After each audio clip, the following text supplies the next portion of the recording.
Mark 2. A few days later, when Jesus again entered Capernaum, the people heard that he had come home. They gathered in such large numbers that there was no room left, not even outside the door, and he preached the word to them. Some men came, bringing to him a paralyzed man, carried by 4 of them. Since they could not get him to Jesus because of the crowd, they made an opening in the roof above Jesus by digging through it and then lowered the mat the man was lying on. When Jesus saw their faith, he said to the paralyzed man, "Son, your sins are forgiven."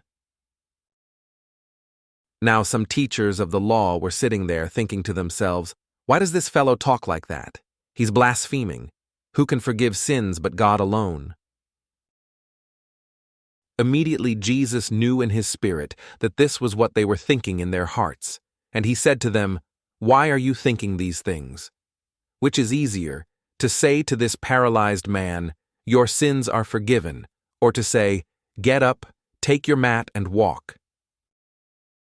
But I want you to know that the Son of Man has authority on earth to forgive sins." So he said to the man, "I tell you, get up, take your mat and go home." He got up, took his mat, and walked out in full view of them all. This amazed everyone, and they praised God, saying, "We have never seen anything like this." Once again, Jesus went out beside the lake. A large crowd came to him, and he began to teach them. As he walked along, he saw Levi, son of Alphaeus, sitting at the tax collector's booth. "Follow me," Jesus told him, and Levi got up and followed him. While Jesus was having dinner at Levi's house, many tax collectors and sinners were eating with him and his disciples, for there were many who followed him.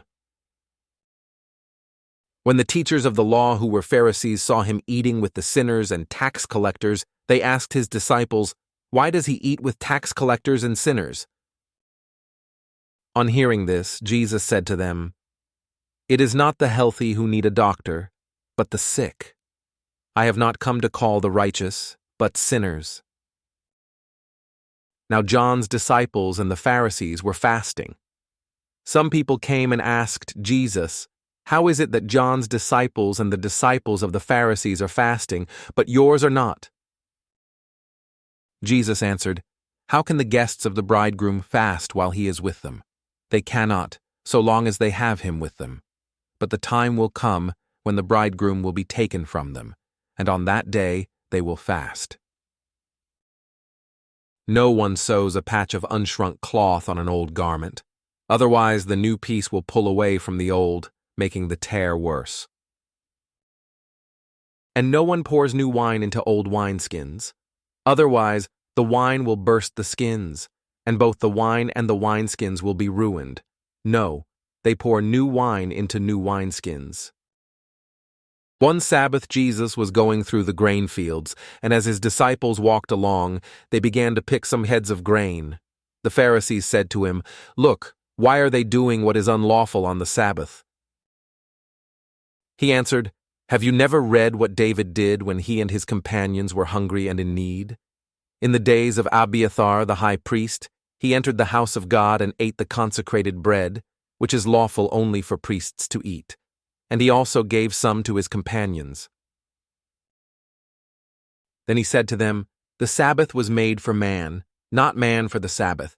So the Son of Man is Lord even of the Sabbath."